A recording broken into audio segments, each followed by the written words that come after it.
They label any knowledge that crawls up from the ground, that challenges their narrative, as misinformation. Their algorithms create digital parishes, silent echo chambers where you only hear the approved sermon, the modern equivalent of the illiterate peasant who knew only what the village priest told him. 99% of the systems that govern your world are based on the same top-down, authoritarian principles that the network fought against with herbs, coded symbols, and their very lives. That symbol you saw, carved into stone and wood, it was never just an astronomical marker. You memorized the alignment of the new cathedral's flying buttresses in the north, reciting the architect's secret measurements to her by the light of a single tallow candle. You thought they were all separate threads, individual acts of defiance or faith. You were wrong. 99% of historians will look at these events as isolated sparks of rebellion or heresy. What they don't want you to know is that you weren't looking at sparks. You were looking at a nervous system. Ilera lays the peat cutter's symbol on the table. Then the Templar map. Then your diagram of the cathedral. A cold truth floods you, colder than the stone at your back. Thomas's innocence was just as much a lie as his guilt would have been. This performance wasn't for him. It was for the crowd. A demonstration of power, mercy, and control, all in one. But the symbol on the ring leaves a burning question in your mind. Is the priest a loyal architect of this cruel theater, or just another actor, forced to play a part he despises, his reign a brand of his servitude? They believe your victory is not just a political act, but a cosmic one, proof that a new world is not just possible, but prophesied in the stars. And that makes this small, smoke-filled valley in Catalonia the most dangerous memory in Europe, a memory that must be extinguished. You look up at the sky through the skeletal rafters of the dead Lord's house.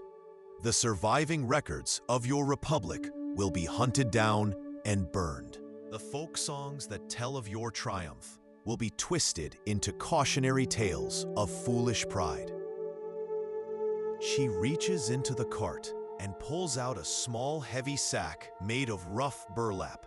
You can feel the hunger coiling in your gut, the hope for the weight of life-giving grain. But she shakes her head slightly, a silent command to temper your expectations. She hands it to you. It's too light. It's not grain. Your heart sinks. The blight has reached the hidden farms in the north, she whispers, the sound of her words swallowed by the night. This is more important now. You open the bag.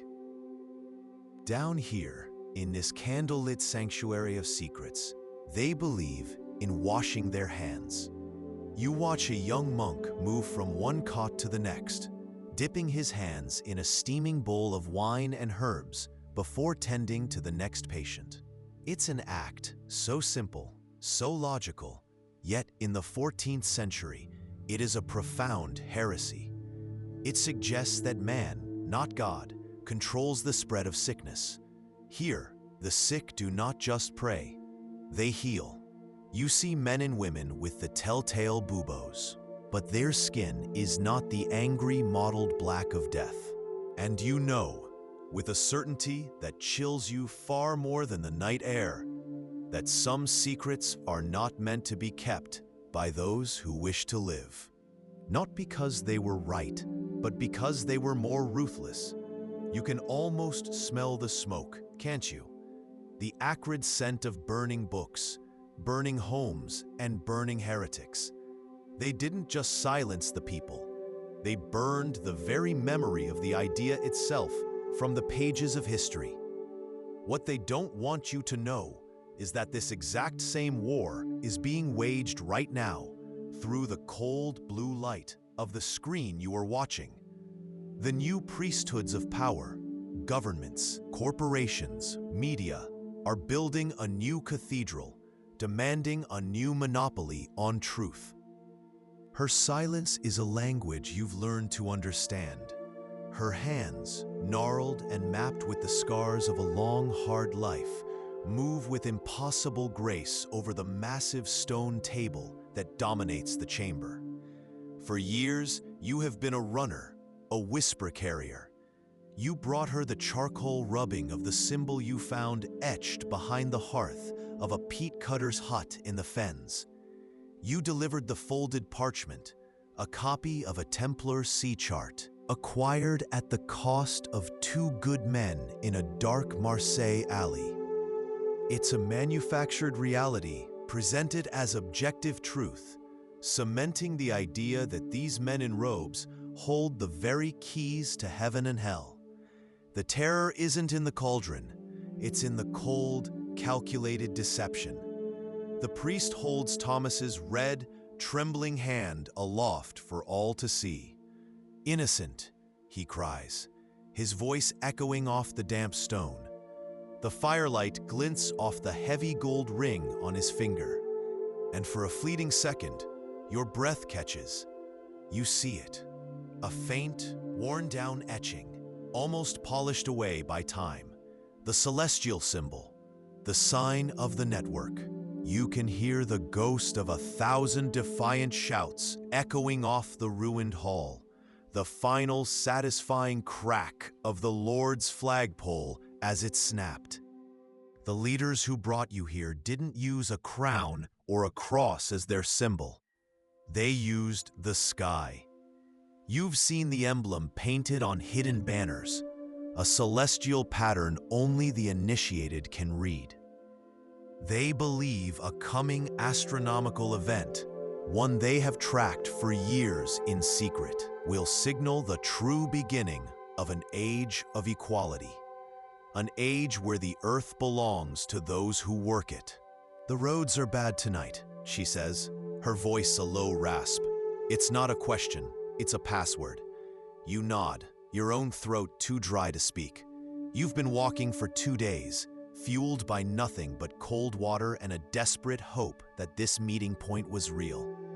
She looks at you, really looks at you, and for a moment, the wariness in her eyes is replaced by a flicker of shared understanding.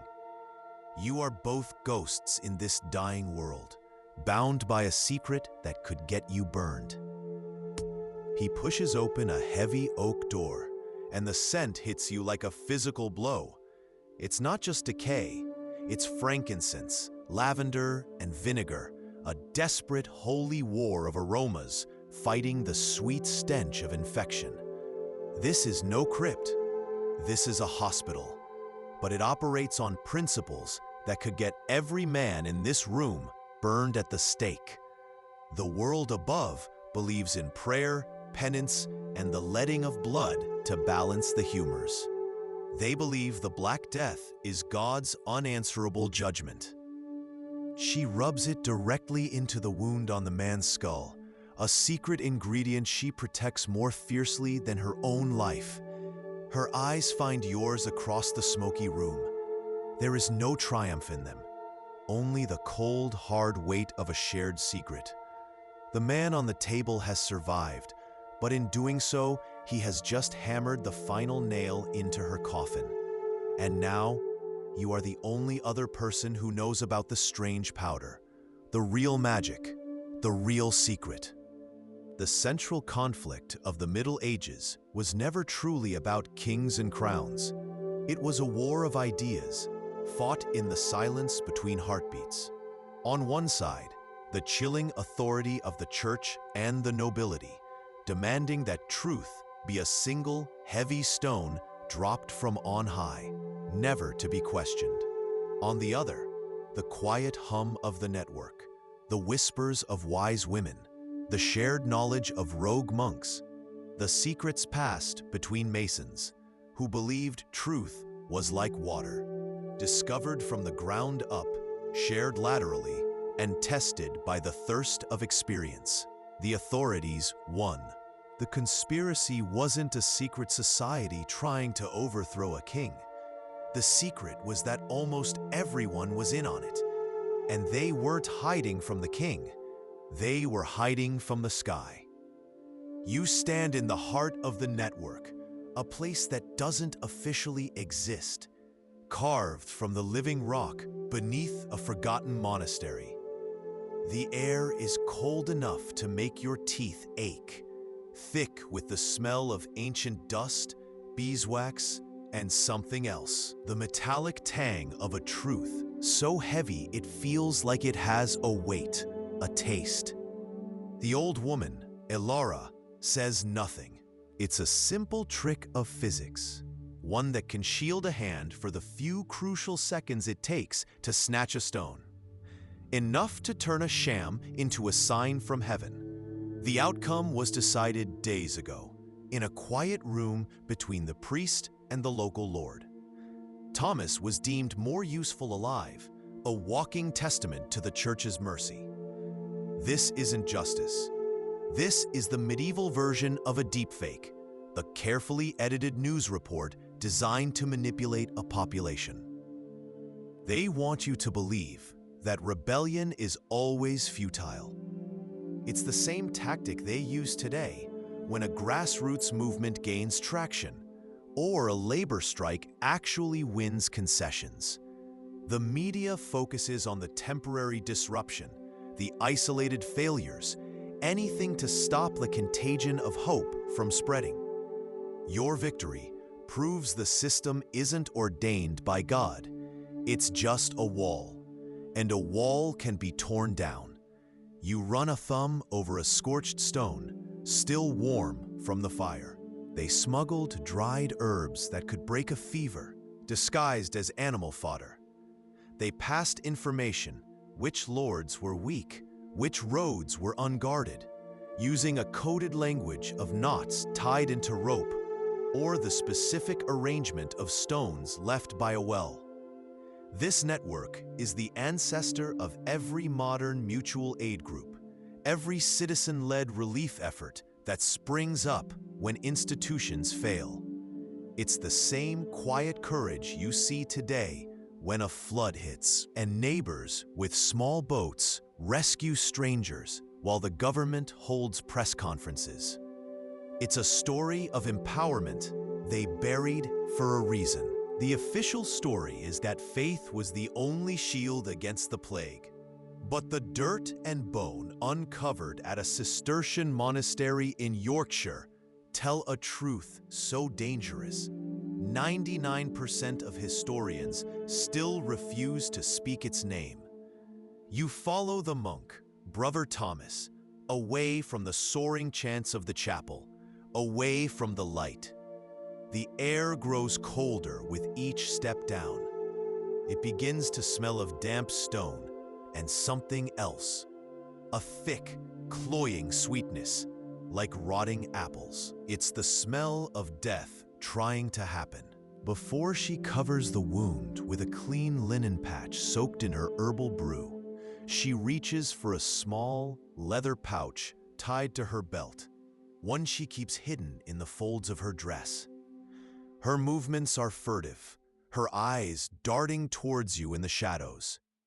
You see her dip a single finger inside and pull out a pinch of a strange, gray powder. It glimmers in the candlelight, unlike any ground-up leaf or root you've ever seen. The story doesn't end in a muddy grave. It doesn't end with the last stone of a forgotten abbey crumbling to dust. The great medieval cover-up never ended. It just changed its name. You've been walking through a ghost story, feeling the cold breath of the past on your neck.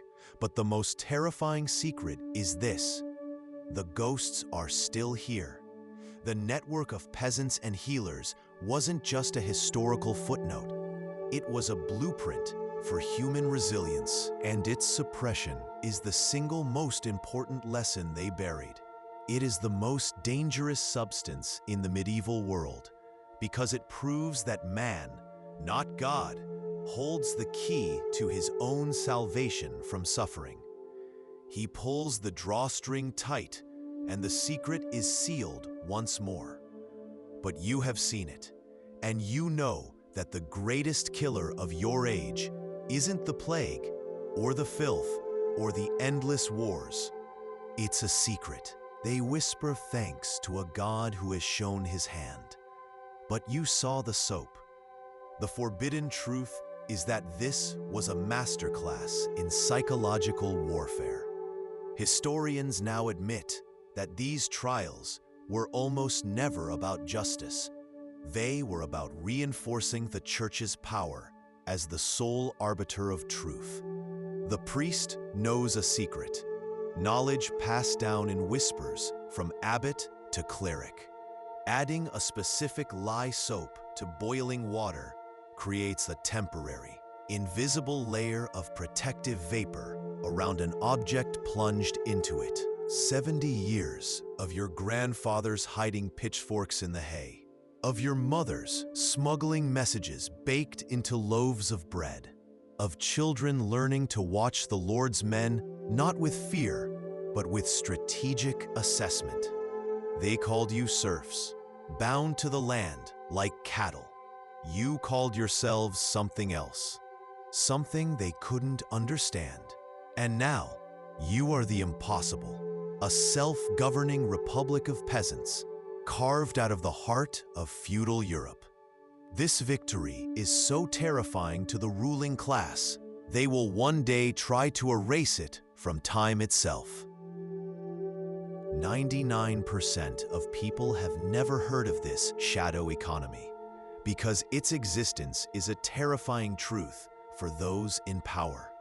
It proves that decentralized, community-based systems are infinitely more resilient than the centralized, authoritarian ones that dominate our history books. Suppressed shipping manifests from port cities and the hushed-up court records of local magistrates are the only ghosts left of this operation. They reveal a network so vast, so nimble, that the authorities were utterly powerless to stop it. They moved grain across borders under wagon loads of hay. The monk leans in so close you can smell the stale bread on his breath. He whispers, and his words are a spark in the kindling of your mind. They are telling you it is the end of the world, he says, his eyes burning with a desperate, secret light. But the stars say it is only the end of their world. The woman in this hut isn't evil. She's a competitor. The grating sound stops.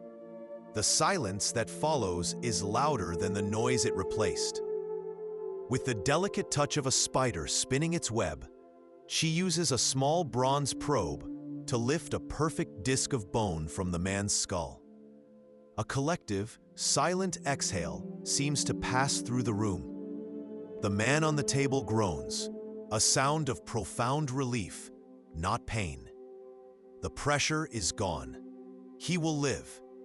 But in that moment of victory, you see something else. Here, he says, his jeweled finger tracing a border right before the dawn of his own time, is where the world was blind. And here is where we taught it how to see. A cold dread, sharp as a shard of glass, settles in your gut. They are not just painting over old canvases. They are painting over your soul, your history, your very identity. And you now understand the most terrifying forbidden knowledge of all. If they can convince the world 1,000 years of its own history was worthless, what can't they convince it to do tomorrow? But this powder, this replaces faith with evidence. It replaces supplication with a predictable physical cure. It's a story you've seen before, in a future you can't imagine. A corporation burying a cure that would cripple its most profitable drug. An energy company hiding a patent for clean power. The motive is always the same: control. The grinding stops. Michael carefully funnels the finished powder into a small deerskin pouch. This isn't just medicine. It's heresy. It's hope. A collective, silent scream hangs in the air. You brace for the sound of boiling flesh, for the shriek that will tear the holy silence apart. But it doesn't come. Not immediately. He fumbles for a second, 2, 3, an eternity. Then he pulls his arm out. The smooth, dark stone is clutched in his palm. His skin is scalded, a furious, angry red, blistered and raw. But it is not the boiled, peeling flesh you all expected. A collective gasp, a ripple of awe, runs through the crowd. A miracle. They fall to their knees. The Lord's tapestries, the ones that told the story of his noble bloodline, are now just blackened threads clinging to the walls, whispering of a new kind of history. This isn't the stench of defeat. This is the smell of a world turned upside down. You are in 14th century Catalonia, and you have won. This is the secret 99% of the world will never learn. For 70 years, your people, the Nuances, fought. Her face is a map of hardship. Her hands are chapped and raw. But she moves with a purpose that is more powerful than any knight's armor. She is a whisper in a world of shouts, a single node in a web that stretches from the Scottish Highlands to the Italian coast. What they don't want you to know is that while the kings and bishops were failing, an illegal pan-European black market kept millions from the edge of death. And it was run almost exclusively by women like her. It's the historical blueprint for every modern smear campaign that labels a threatening new idea as a dangerous conspiracy, a foreign poison, or an unholy perversion to strangle it in its cradle. When power cannot win the argument, it assassinates the character. The monk's finger moves again, sliding across the star-dusted parchment. It stops on a constellation you recognize, the one the elders have been watching with fear. The one the priest has been using in his sermons about the coming judgment. But next to the familiar stars, the almanac shows something else. A date, now just years away. It threatens the very foundation of the church's power, its greatest weapon, the fear of God's wrath. If a peasant's crippling headache can be cured not by a tithe to the church, but by a local woman with a drill and a pagan poultice, then why is the church necessary at all? Why would you pay 1/10 of your grain for a salvation you can find in a garden? It's a direct parallel to the future you can't imagine, where multi-billion-dollar industries will try to discredit affordable, natural remedies that threaten their profits. A modern kind of control we still live with today, where the past is constantly being rewritten to justify the radical, often authoritarian visions of the future. The darkness wasn't an absence of light, it was an eclipse, a shadow deliberately cast. The patron moves towards a new map of the world, pinned to the wall. It's full of terrifying, empty spaces. "We will chart it all," he says, his voice filled with a creator's pride. The seas, the lands, and the timeline of man. He taps the parchment. We begin by drawing a great, dark line behind us. But truth, like mold, grows in the dark. Through the Templar network, through whispers and smuggled scrolls, the monks reacquired what was lost. Texts like De Medicina by the Roman Celsus, filled with knowledge that could save millions, were hidden right here, behind walls dedicated to faith. And now you understand the terrifying truth. The Church's greatest source of power isn't the promise of heaven. It's the fear of hell on earth. Sickness is the visible proof of God's wrath, a punishment for sin that can only be absolved through prayer, penance, and tithing. Infection is their currency. The priest's voice booms, commanding Thomas to reach into the cauldron and retrieve the blessed stone from the bottom, to prove his innocence in the eyes of the Almighty. Thomas's eyes are wide, white moons. He looks at his own hand as if it is already a dead thing, a sacrifice he is about to make. The guards shove him forward.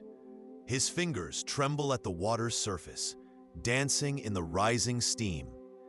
He closes his eyes, a tear cutting a clean path through the dirt on his cheek, and plunges his arm in.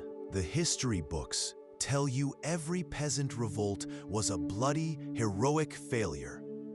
They tell you the poor rise up, the lords crush them, and the great wheel of power grinds on unchanged. It's a simple, powerful story. It's also a lie, crafted to keep you hopeless. You are standing in the proof. The air is a thick soup of smoke and victory, a smell so strange it has no name.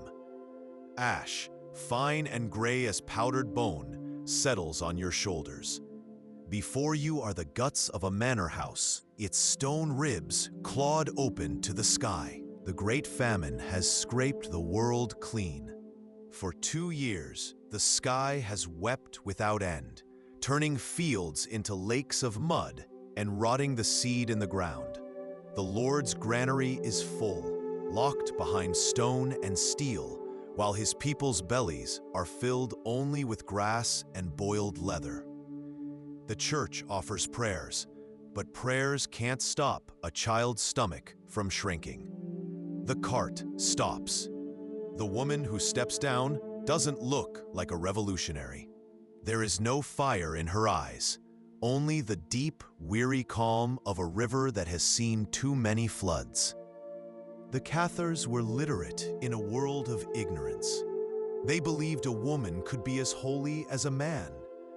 They practiced a form of collectivism, sharing their wealth and land in a way that made the feudal pyramid of lord, knight, and serf look like the cruel prison it truly was. It wasn't a heresy they were exterminating. It was a superior social technology, a future that threatened to arrive 700 years too early. You realize? With a cold dread that tastes like metal in your mouth, that you're witnessing the birth of a strategy that will never die. The metallic taste of fear is in your mouth, but she is a picture of calm, her lips moving not in prayer to a distant God, but in soft, reassuring whispers to the man beneath her. The herbs simmering in the pot are not for some pagan ritual. You recognize the sharp scent of yarrow to stop the bleeding, the earthy smell of comfrey. They simply offer a better story, a more flattering one, a narrative where they are the heroes, the saviors, rescuing humanity from a dark age of their own invention. They cast a shadow over 1,000 years of light, not because the light was dim, but because it illuminated a truth they could not afford for you to see. That people can create, organize, and build wonders without them. This narrative is the foundation for a new kind of power, one built not on swords or scripture, but on the control of reality itself. They are wrong. You are watching its creation now, in the 14th century. The mold is a potent antibiotic. The willow bark contains salicin, the essence of what will one day be called aspirin, a fever reducer and anti-inflammatory. The poppy is an opiate, a powerful weapon against the agony of a body at war with itself. It is a broad-spectrum cure, an almost magical analgesic, a medical revolution in a spoonful of dust. This isn't new magic, it's old science. Knowledge the church itself tried to extinguish, burning the great libraries, branding a wisdom of the ancients as pagan heresy. You hear the faint, gritty scrape of his fingernail against a waxy, pale shard before it disappears with a soft plink into the churning water. The smell of the steam changes, just for a moment. A sharp, acrid scent, like laundry day in a monastery, quickly swallowed by the odor of wood smoke and unwashed bodies.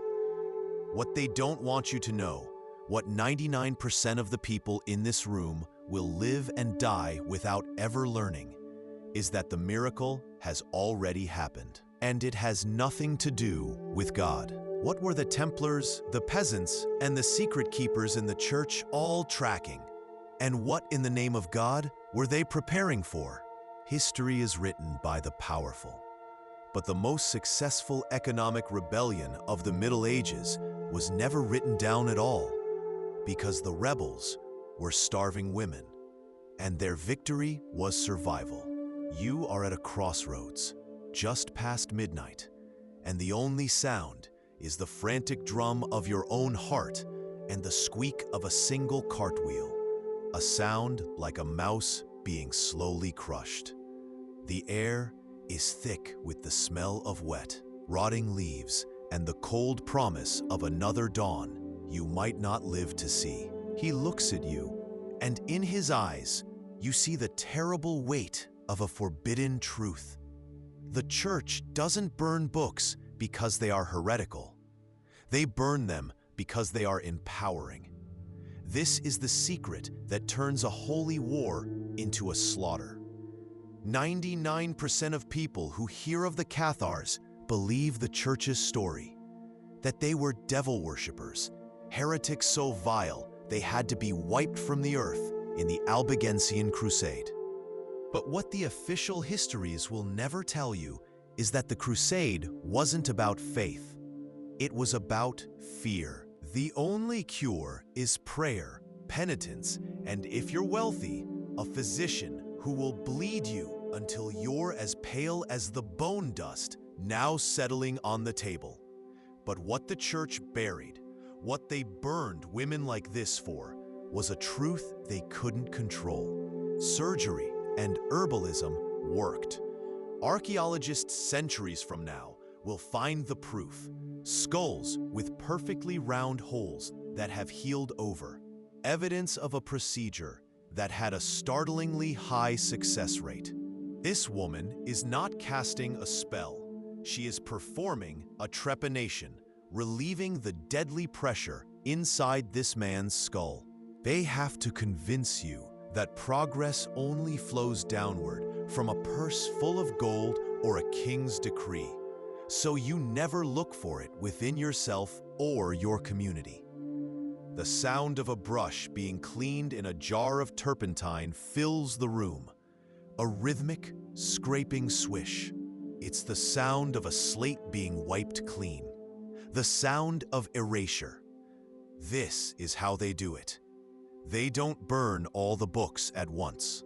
You lean closer, the air thick with the scent of old parchment, damp stone, and something else.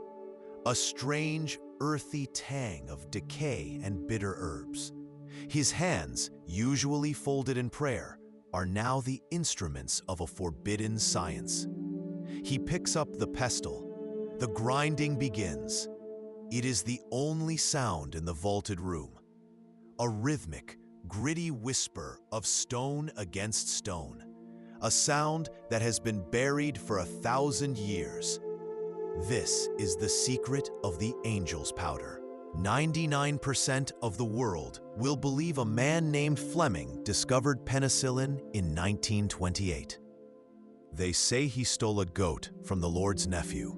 A lie, but a lie spoken by a powerful mouth is a kind of truth here. The priest drones in Latin, the words ancient and hollow. He makes the sign of the cross over the roiling water. His movements a slow, practiced theater. You watch his hands. Everyone watches his hands. He reaches into a small leather pouch at his belt, ostensibly for a pinch of holy salt to sanctify the ordeal. But you see it, a flicker of movement too quick for most, an object that returns to the vision of humanity only once every few hundred years. He stands up, his knees cracking in the silence. The weight of the unfinished cathedral seems to press down on you both. The mystery is no longer about stone and sunlight. It's about a shared, secret obsession. A truth so powerful, it unites the lowest peasant, the most devout monk, and the deadliest holy warrior. You look from the symbol on the cold stone to the old mason's worried face, and then up at the vast, indifferent sky. Why were they all looking up? It came from the woman on the edge of the forest, the one who knows the old ways, delivered through a black market of forbidden wisdom that is desperately trying to keep Europe from forgetting itself. You suddenly realize the war being waged isn't just over your body, it's over your knowledge. And possessing this simple bar of soap has just made you a heretic. What they don't want you to know, the monk whispers, his breath a small white cloud in the cold, is that God does not decide the harvest. The sky does. He traces a line with a calloused finger. This tells a farmer when to plant. This tells him when the river will swell. This knowledge would double his yield. It would fill his children's bellies. It would free him from tithing a third of his life away just for the church to ring a bell on the correct feast day. His finger stops. A low, grating sound fills the hut. A dry, rhythmic scraping that seems to vibrate in your own teeth. It's the sound of metal against living bone. Your fingernails dig into the rough wood of the crate you're hiding behind. Bone dust, fine and pale as flour, puffs into the air with each turn of the drill, catching the flickering light like a ghostly spore. 99% of people in your village, in your world, believe that a swelling of the brain is God's judgment. He means your father's village council, which settled disputes with a wisdom that kept the peace for a generation. He means the decentralized web of human ingenuity that survived the fall of Rome, the plagues, the famines. A resilience they cannot control, and so must label as stupidity. It's a form of societal gaslighting. They have to make your ancestors seem foolish, so you will never realize how clever and organized they truly were. This is the part that would make a villager wretch, a sign of waste and damnation. But Michael handles it with the reverence of a priest holding a relic. With the edge of a small, sharp knife, he carefully scrapes the mold into a stone mortar. The sound is a faint, dry rasp, like insects whispering in the walls. He adds the next ingredient, strips of dried willow bark, pale and brittle. Then, from a hidden leather pouch, a pinch of something dark and granular, crushed poppy. The priest knows God will not save the man's hand. He knows the soap will. You are pressed against cold stone, the sweat of the man beside you a sour perfume in the air. The only heat comes from the fire beneath the great iron cauldron, its bubbling a wet, hungry sound that fills the nave of the small church. It is the only sound, besides the ragged, shallow breathing of Thomas, the accused. He is a farmer, his hands calloused from the plow, his face a mask of primal fear. The part that keeps men like him silent on pain of death. It is also a map, he breathes, his eyes finally meeting yours.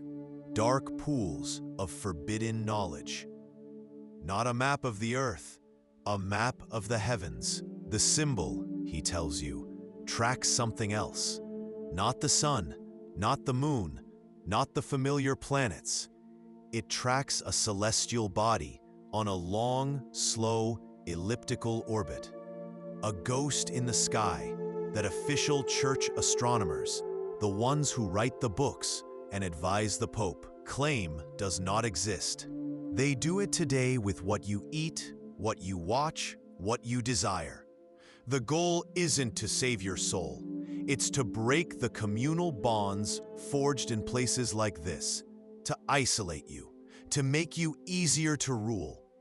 97% of the facts we have about your life were written by men like him. You look down at the soap again, feeling its greasy texture. The special, soothing herbs crushed into it, the wild chamomile and yarrow, they didn't come from the priest's blessed garden. He calls it the devil's almanac, but his voice is laced with a bitter irony, not fear. Your eyes scan the surface. You expected jagged symbols, monstrous figures, words written in blood. Instead, you see a universe of impossible precision. Elegant curves track the moon's journey through the sky. Intricate charts map the wheel of the seasons. There are numbers, so many numbers, predicting the first frost and the last spring rain with an accuracy that feels like a blasphemy. This isn't a book of spells. It's a key, a weapon. Your stomach lurches with every sound, every ragged breath from the man on the table. In the center of the cramped space, illuminated by the nervous dance of a single tallow candle, she works. They call her a wise woman. The priest calls her a heretic. You see only a woman whose hands are as steady as the ancient stones of the earth. You watch as she leans over the man's head, her tool, a simple bow drill, the kind a carpenter might use, held with impossible precision. They built cathedrals that reached for God, not because a prince commanded them, but because their shared knowledge gave them the power to do so. They organized themselves. They governed themselves. They thrived without men like this patron. And that is the secret. That is the truth that must be buried. The patron gestures dismissively. We must show the world what true, enlightened progress looks like, not the squalid superstitions of the past. Squalid superstitions. He means your mother's belief in poultices of herbs that actually healed your fever. The miracle they whisper about in the village, the one that can draw the red lines of death back from a festering wound, does not come from God. It comes from rot. You watch from the shadows of the scriptorium as Brother Michael, a man whose face is a roadmap of secrets, works not by holy light, but by the nervous flicker of a single tallow candle. He takes a loaf of rye bread, left in the damp cellar until it has grown a soft, blue-green fur. You realize with a sudden, sickening clarity that the knowledge you hold in your hands isn't just powerful, it's a death sentence, not just for the women named in its pages, but for anyone who knows it exists. The candle gutters, casting your shadow long and twisted against the stone wall. The secret you've just uncovered isn't about sex or lies. It's about a silent, ongoing purge. And you've just read the kill list. You've seen it etched onto the pommel of a Templar's sword. This, he says, his voice dropping to a whisper that feels heavy with sacrilege, is not a signature. It is a calculator.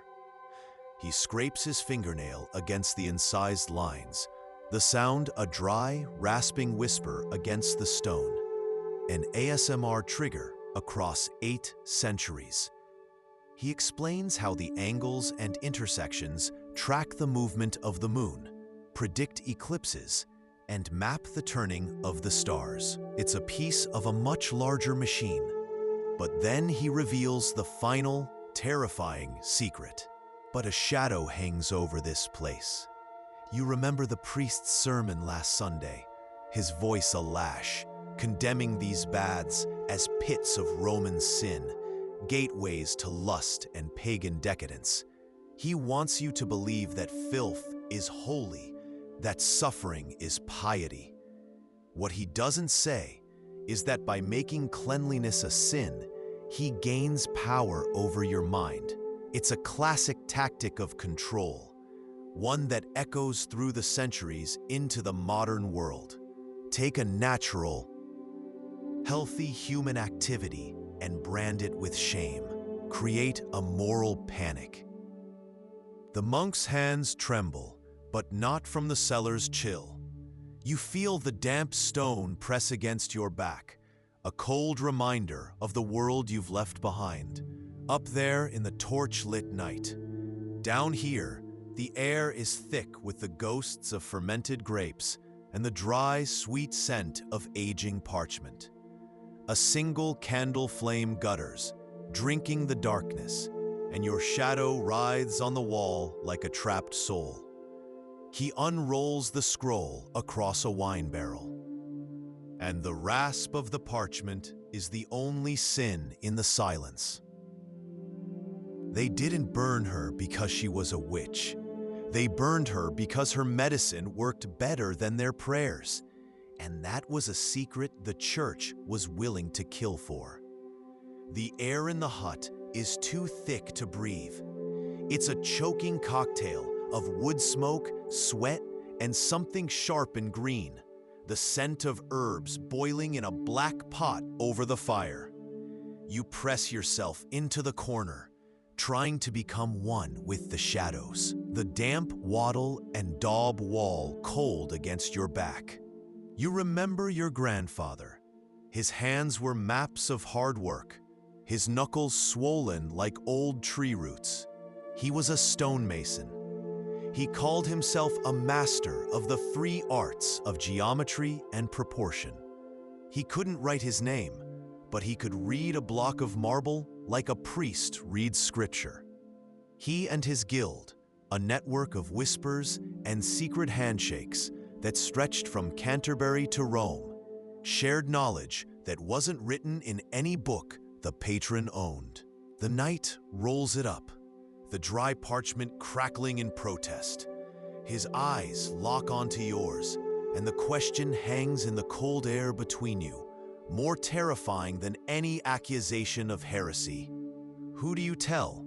Who do you trust when the keepers of knowledge are branded as devils and the saviors of the world are hunting them down to burn them at the stake? You run a finger down a list of sins, and a comment in the margin catches your eye. It's a newer script, a priest's annotation. It describes a particularly effective method for inducing a miscarriage, a dangerous but potent combination of herbs. And then, beside it, a name and a village, a source. Your blood freezes. You know the village. It's only a day's ride from here. A chill, entirely separate from the cold of the stone room, crawls up your spine. This book isn't just a record of past sins. It's an active file, a list of targets. The church didn't destroy paganism. It bought the company. It built its new headquarters on top of the old one, co-opting the science, absorbing the energy, and rebranding ancient astronomical knowledge as divine miracle. It's a timeless strategy of conquest, like a global corporation buying out a brilliant startup, not to use its innovative technology, but to bury it, protecting their old, profitable monopoly. The old mason taps the strange symbol again, the one they call a mark. You've seen it before, not just here, but scratched into the dirt floor of a peasant's hut miles away. 99% of people who read history books will never know this. But this simple act of washing was a vital, widespread social ritual. Archaeologists are now unearthing the foundations of these bathhouses from England to Poland, proving the myth of the unwashed peasant is one of history's most successful propaganda campaigns. You were often cleaner than the nobles in their drafty castles, whose perfumes only masked the stench of their own decay. Here in the steam, there are no lords, no serfs. There is only the shared vulnerability of skin and steam, a community forged in warmth, something older, more organized, and infinitely more dangerous. But you know, those supplies are not what they seem. They are not cursed relics or devil's texts.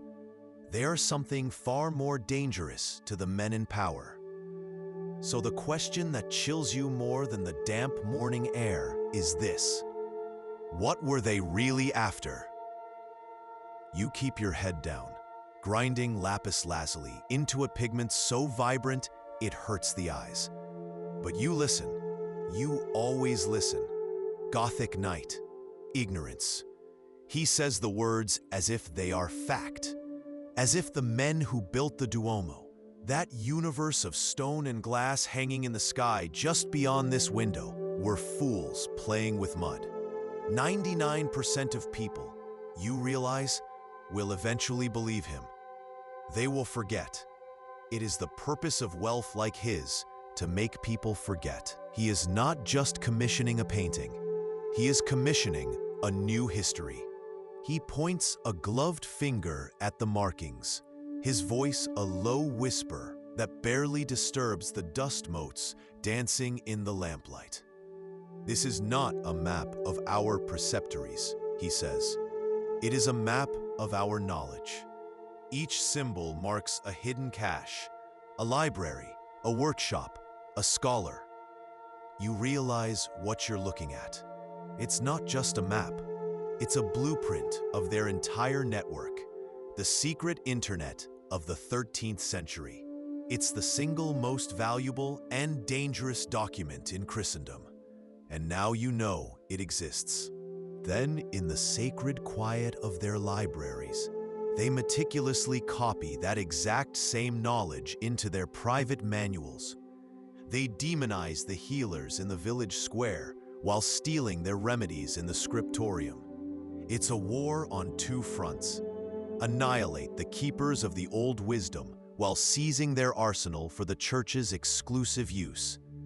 You feel a wave of nausea.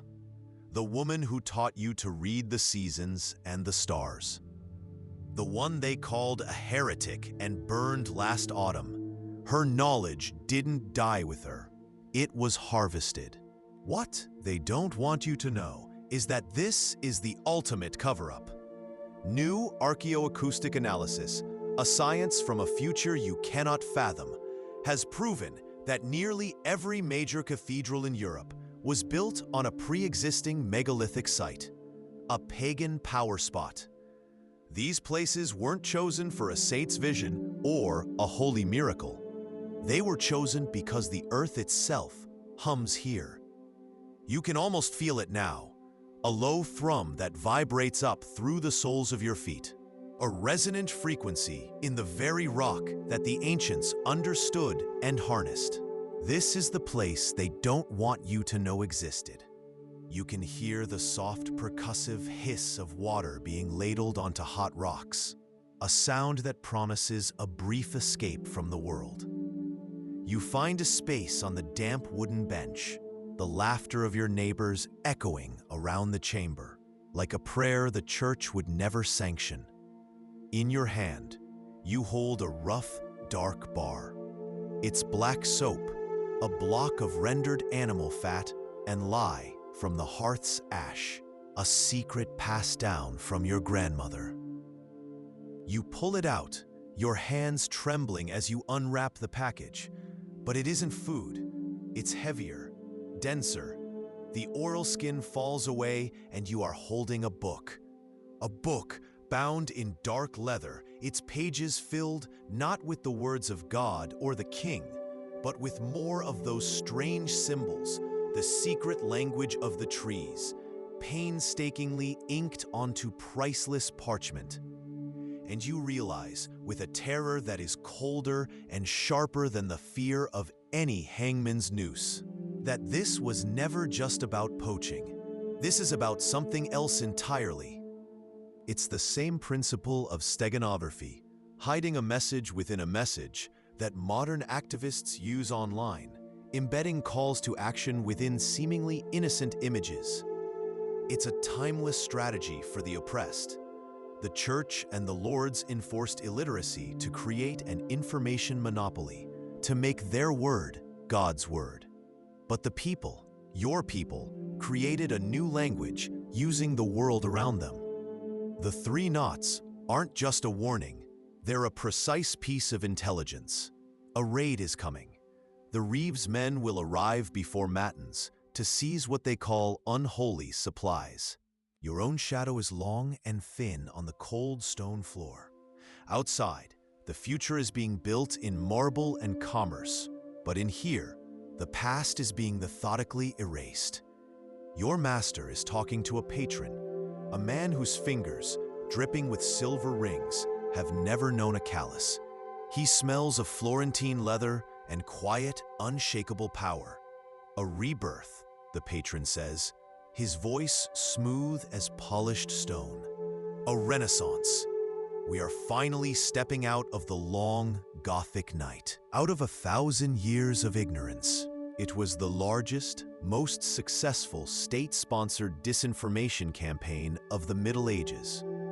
A historical blueprint for the way modern governments use the specter of national security to silence whistleblowers and dismantle any group that threatens their monopoly on power. The night unrolls one final parchment. It's not a text, but a map. It's a map of Europe, but not one you recognize. It is dotted with familiar cities, Paris, Rome, London, but each is marked with a subtle celestial symbol.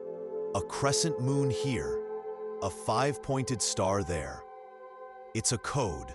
It's the unseen dagger held to the throat of kings and the invisible chain around the neck of the commoner. It's the same grotesque hypocrisy you see in every corrupt structure, a truth that echoes even into the far future. The men who write the laws condemning a behavior are often the ones most obsessed with mastering its mechanics behind closed doors. They publicly burn the wise women as witches, screaming about their unholy pacts with Satan for the knowledge of the womb. He crouches, and you follow, the cold of the damp ground seeping through the thin leather of your shoes. His finger, thick as a sausage and caked with stone dust, traces a faint line etched into the foundation. But they lie. The line doesn't point east. He shows you how, on the longest day of the year, the first ray of summer solstice sun will strike this exact line, travel the length of the nave, and illuminate the altar. A perfect solar alignment. It's a secret older than the church, older than the cross itself. The greatest lie ever written into history wasn't about kings or battles. It was about the simple, divine feeling of hot steam on your skin. You push aside the heavy wool flap, and the heat hits you like a physical blow.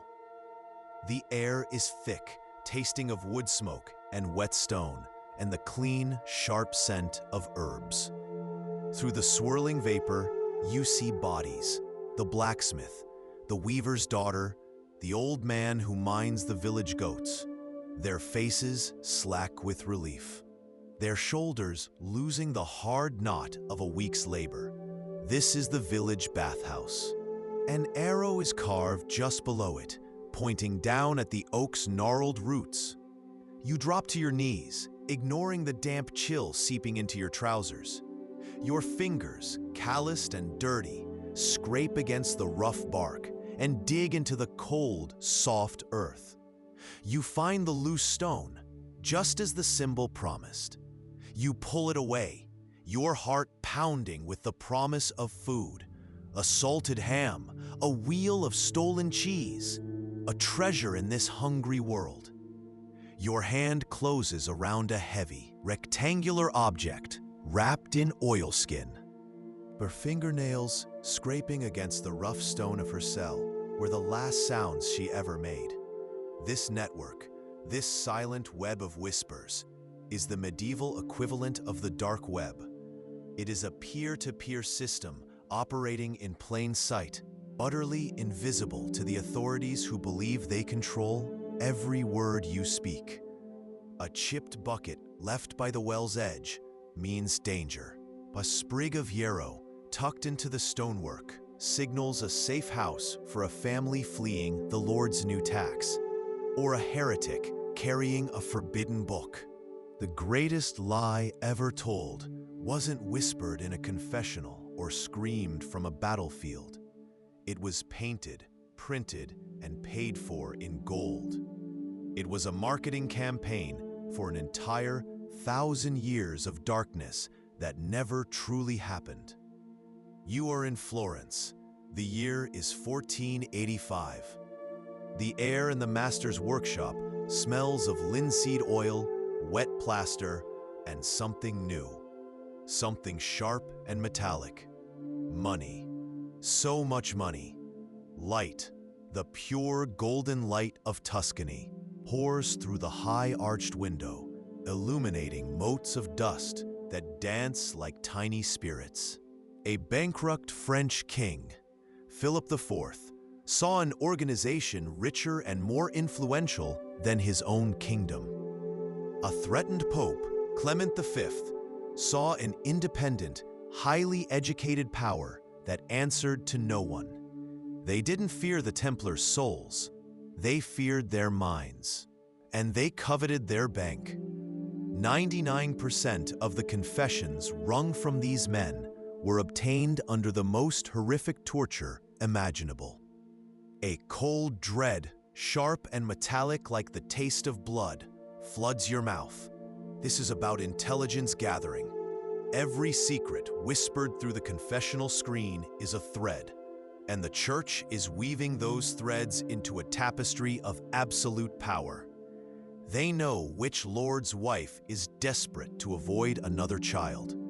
They know which royal mistress is carrying a bastard that could disrupt a line of succession. They know which merchant's daughter shared a bed with a rival's son.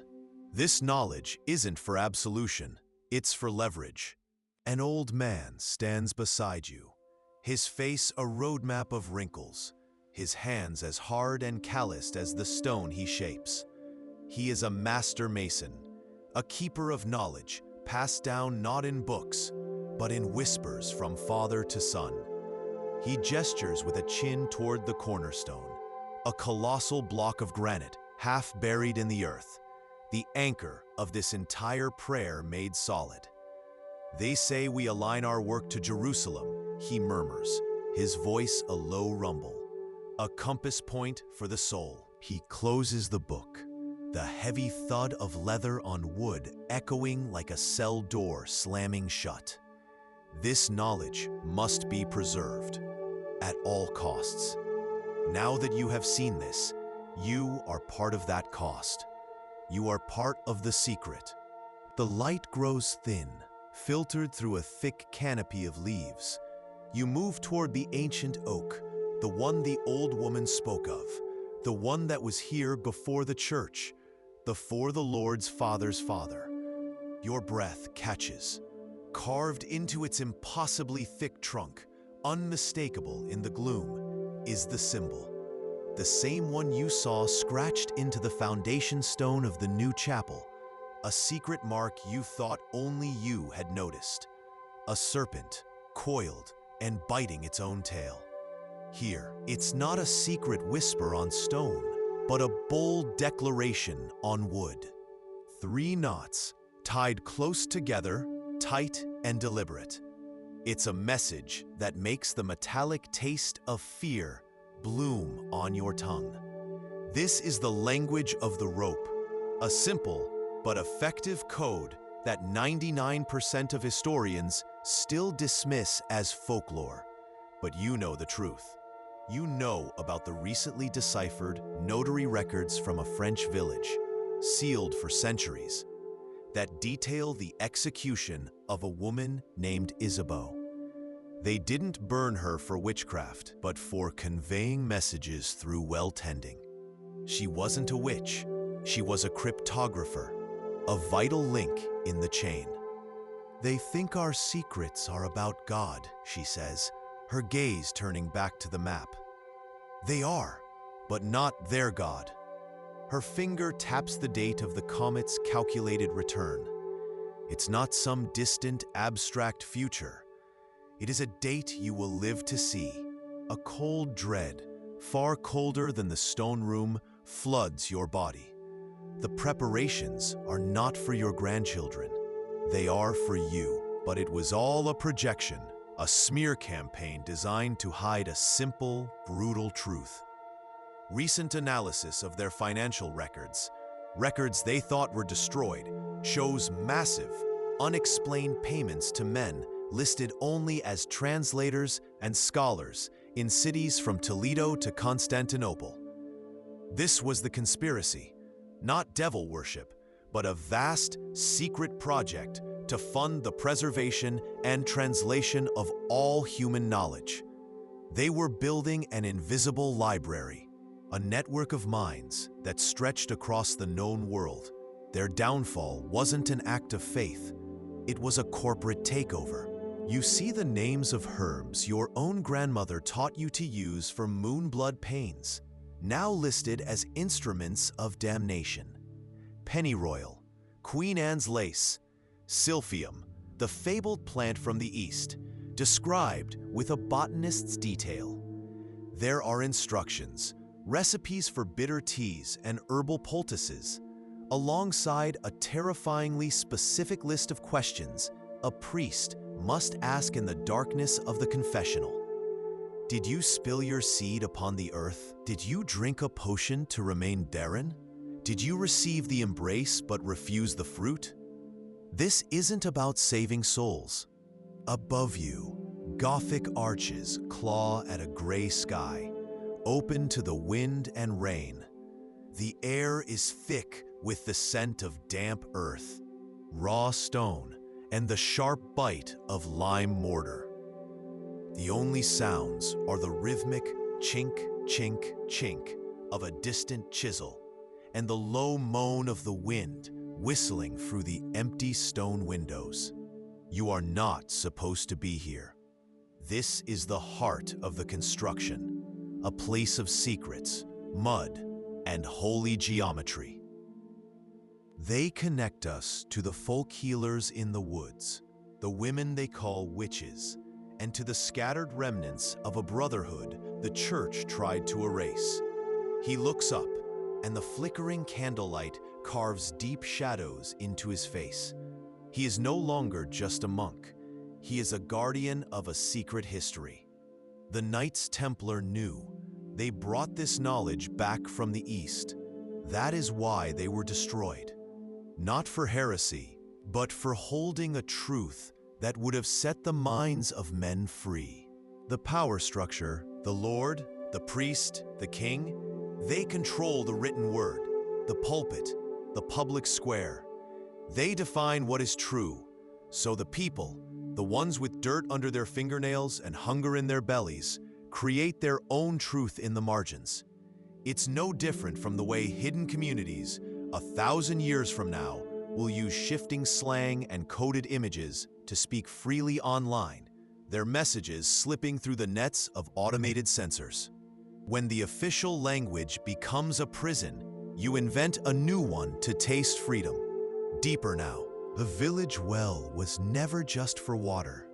What they don't want you to know is that it was a dead drop, a communication node in a silent, continent-wide network. You stand at the cold stone edge, your palms flat against its numbing chill. The air smells of moss and damp secrets, a green, earthy scent that clings to the back of your throat. Your knuckles are white as you begin to pull, hand over hand, the coarse, wet rope biting into your skin.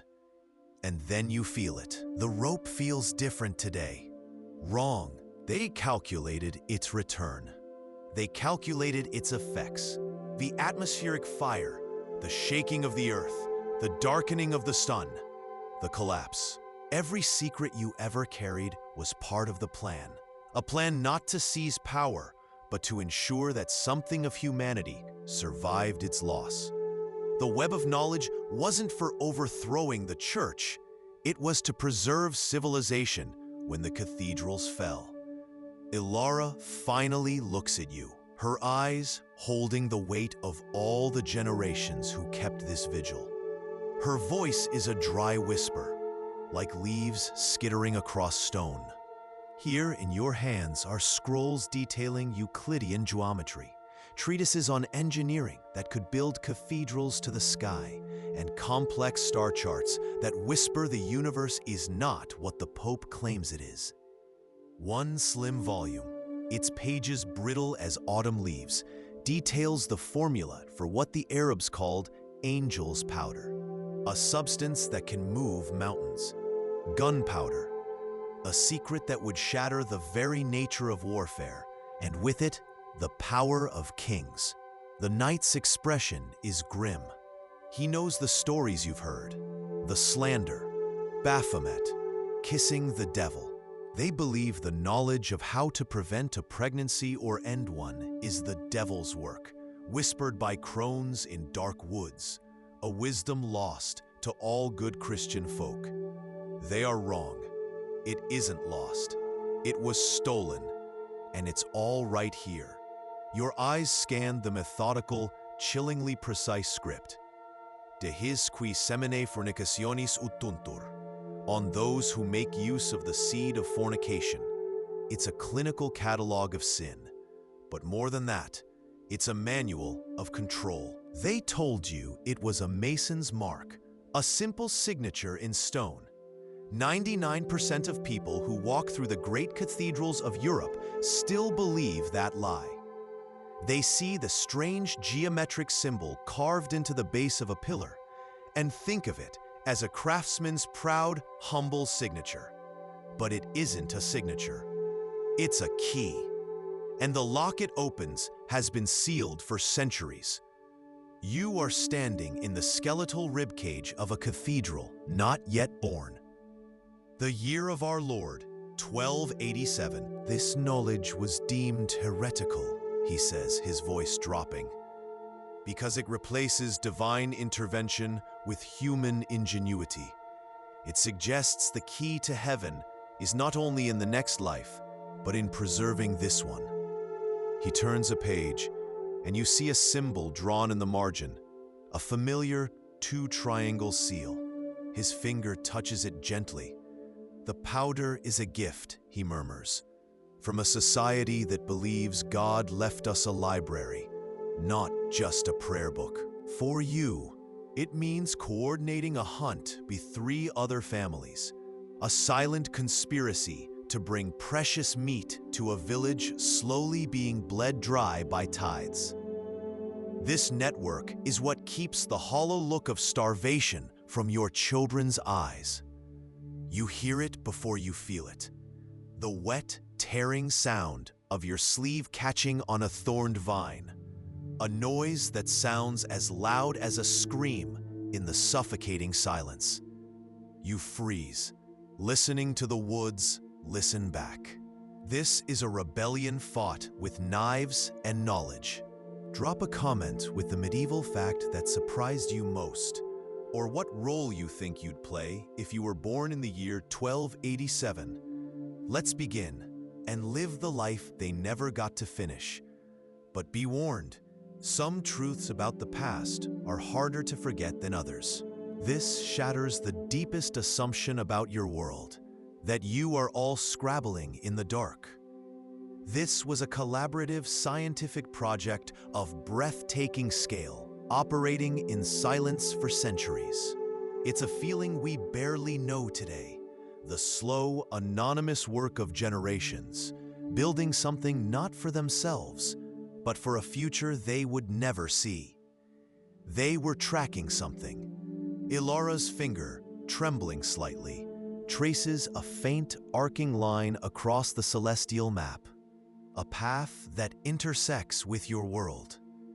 An annotation, written in a long dead hand, gives it a name, the Dragon's Tear. It's a long-period comet. The knight reaches in, his chainmail sleeves scraping against the rough-hewn stone, and pulls out a leather-bound scroll. Then another, and another. These are not Bibles. They are not prayer books. What they don't want you to know is that the Templars were not just soldiers or bankers. They were librarians of a dying world. In the Holy Land, while kings squabbled over dust and relics, the Templars found the real treasure, the lost libraries of the Greeks, the Romans, the Persians. Knowledge the Church had spent centuries trying to burn from the memory of mankind. The silence is a living thing, broken only by the dry, whisper-thin crackle of parchment as you turn a page. That sound, like dead leaves skittering across a tombstone, makes the hairs on your arms stand up. You lean closer, the smell of old vellum, dust, and melting beeswax filling your head. 99% of people, from the lowest peasant to the highest lord, believe the Church is a fortress of piety, a bulwark against the sins of the flesh. You are a smuggler, a revolutionary, a vital thread in the only tapestry of hope left in a world falling apart. And as her cart creaks away, disappearing back into the suffocating darkness, you are left alone with the weight of the powder, the secret map, and the terrifying knowledge that the most dangerous thing in medieval Europe wasn't the plague or the famine or the kings. It was a woman with a secret. It is the sound of reason in an age of madness. On the table is a pile of fine, pale gray powder. They call it angel's powder in the village, Thomas says, a flicker of a smile on his lips. It is better they believe in miracles than in our methods. He gestures to a heavy, leather-bound book lying open. It is not scripture. The pages are filled with a complex cipher, but the diagrams are unmistakable. The vascular system of a human arm, the delicate structure of a foxglove flower, the constellation Orion. This is your liberation. A bent sapling forced to the ground and held by a stone doesn't point west by accident. A specific pattern of stripped bark on an alder isn't the work of a bored woodsman. It's a sentence, a warning, an invitation. These aren't random marks. They are a complex syntax that exists outside the Church Latin and the Lord's decrees. It's a language that has no sound, written on a page 1,000 miles wide. It creates invisible highways for those fleeing a hanging, for traders moving untaxed salt, for lovers meeting in secret. What they don't want you to know is that this symbol connected an underground network of knowledge, a truth so powerful that erasing it required them to rebrand an entire era of human history. The Dark Ages were not dark because we were ignorant. They were made dark to hide what we knew. If you love immersive, real storytelling about survival, belief, and forgotten lives, hit like and subscribe. It helps more than you know. It is a map of the entire continent, but it is unlike any you have ever seen. It is covered in the same symbols, the same lines, the same sacred geometry found in 100 scattered places. It clicks into place in your mind with the force of a physical blow. The locations form a pattern. You look up from the earth and see it reflected in the heavens every night. It's a star map, a perfect mirror of the constellations, laid out across the soil of Europe. A knight stands before you, his face a roadmap of deserts you've never seen and battles you can't imagine. He doesn't speak. He doesn't need to. He presses a specific stone in the wall, and you hear the deep, grating sigh of rock sliding on rock, an ASMR quality sound of a tomb opening. It's a sound that has been rehearsed in silence for 100 years. Behind the stone is not gold. It is not jewels. It is something far more dangerous. A dark, hollow space that smells of dry papyrus and a different, older world. What they don't want you to know is that the most dangerous weapon in the medieval world isn't a sword. It's a book, bound in cracked leather, sitting right in front of you. The air in the scriptorium is so cold it feels like a wet cloth on your skin. Each breath a small, white ghost in the flickering candlelight.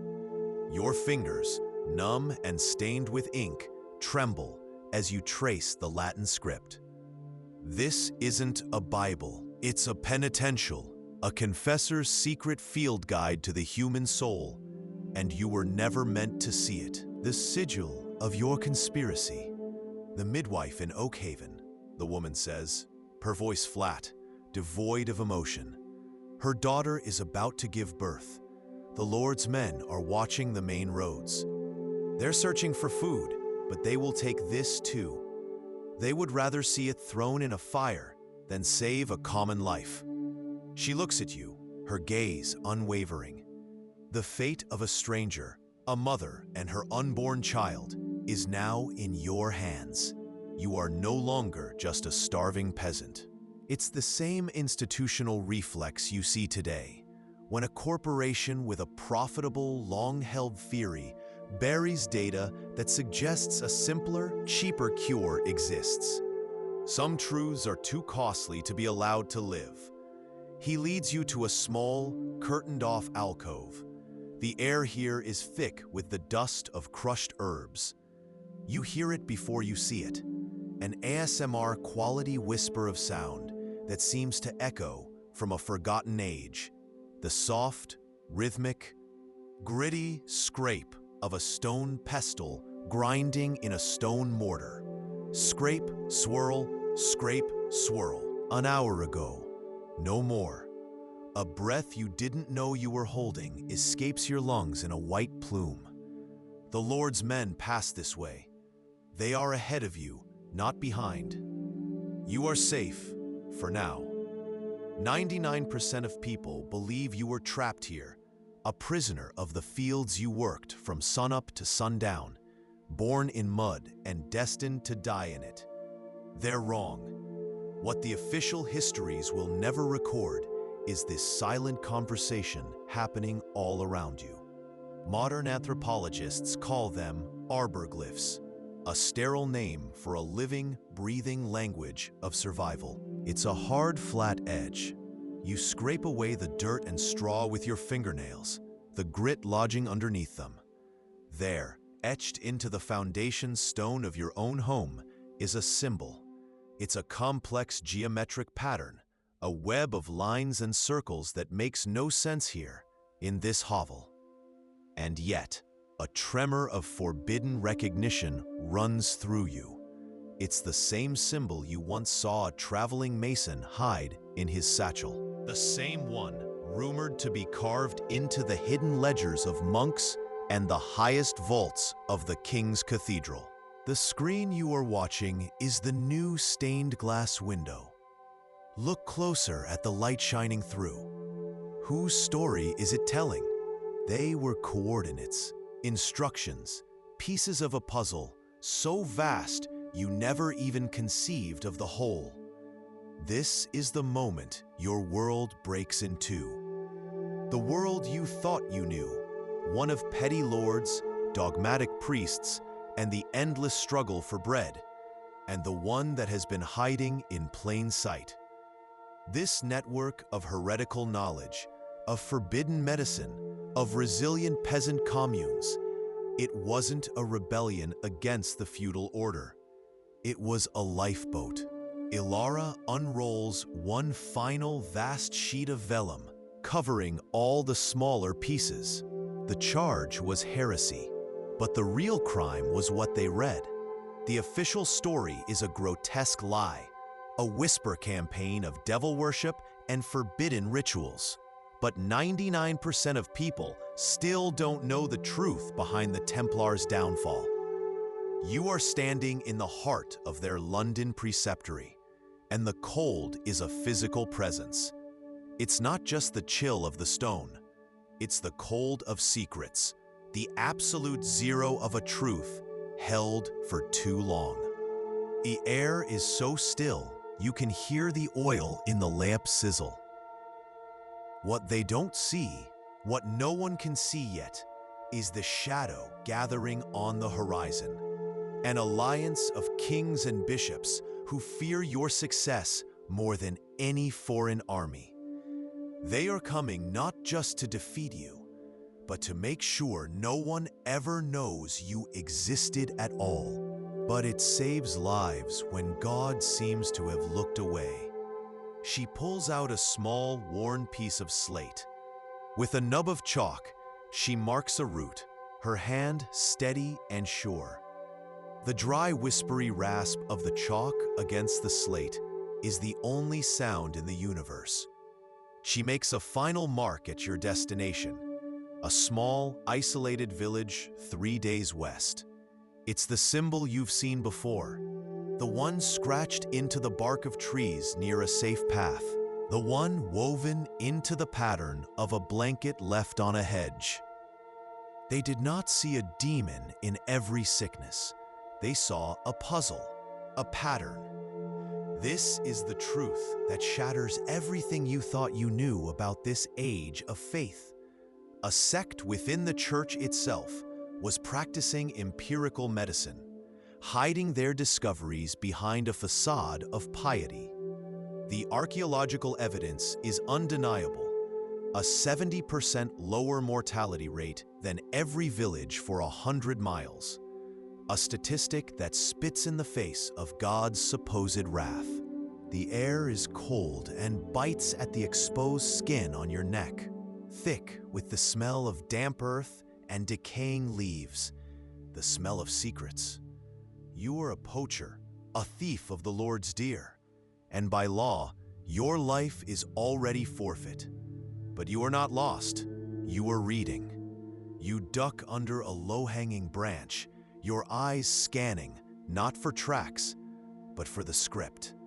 And there it is, on the pale, papery skin of a birch. You see it, 3 sharp, horizontal slashes, cut deep enough to bleed sap. The cuts are still wet. A single sliver of moonlight cuts through a crack in the wattle and daub wall, illuminating a universe of dust motes dancing in the darkness. You can hear the soft, wet drip of rotting thatch, a sound so constant, it's almost silence. You've never seen a toothbrush.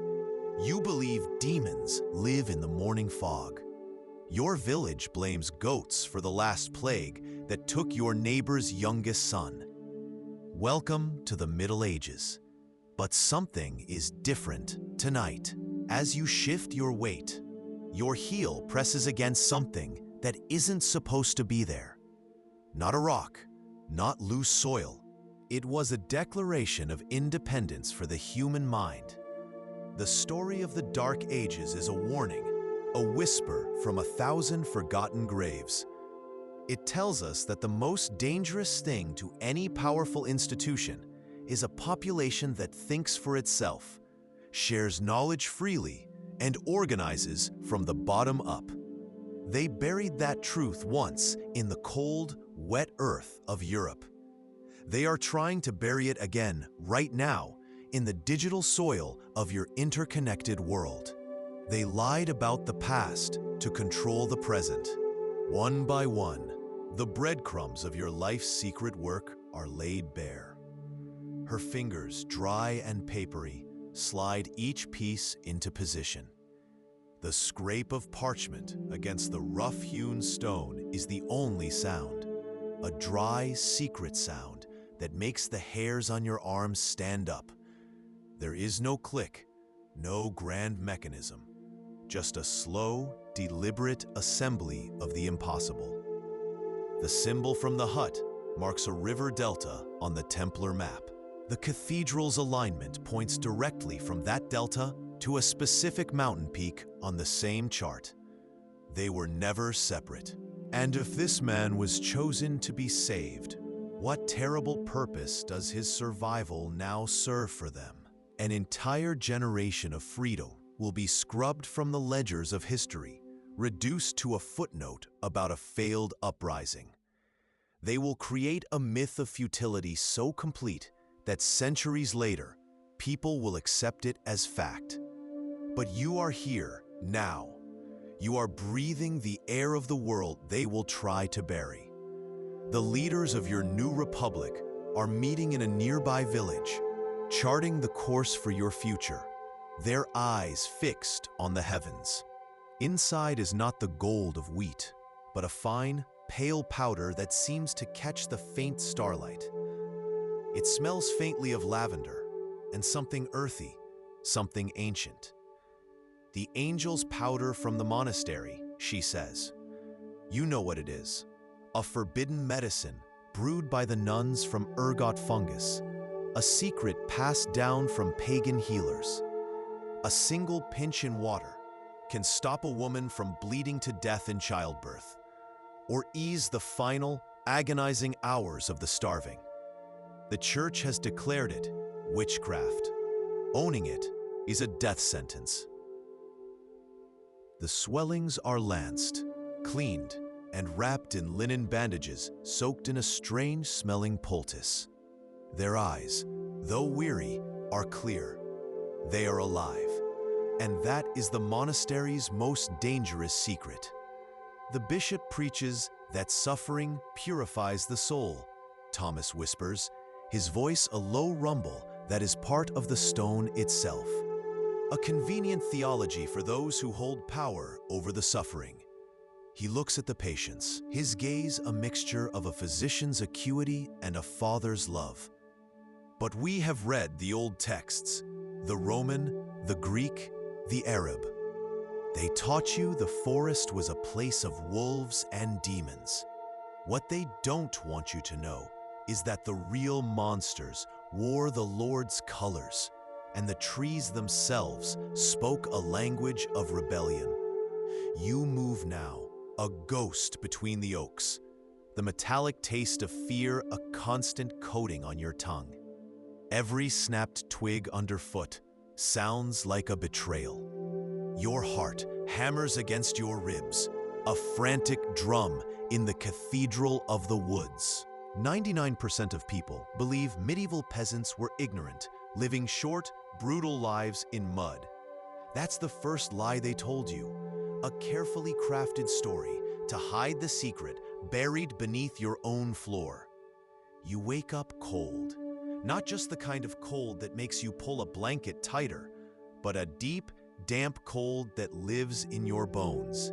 It seeps up from the packed earth floor, through the thin straw mattress that scratches your skin. The air is a thick soup of old wood smoke, sweat, and something vaguely sour.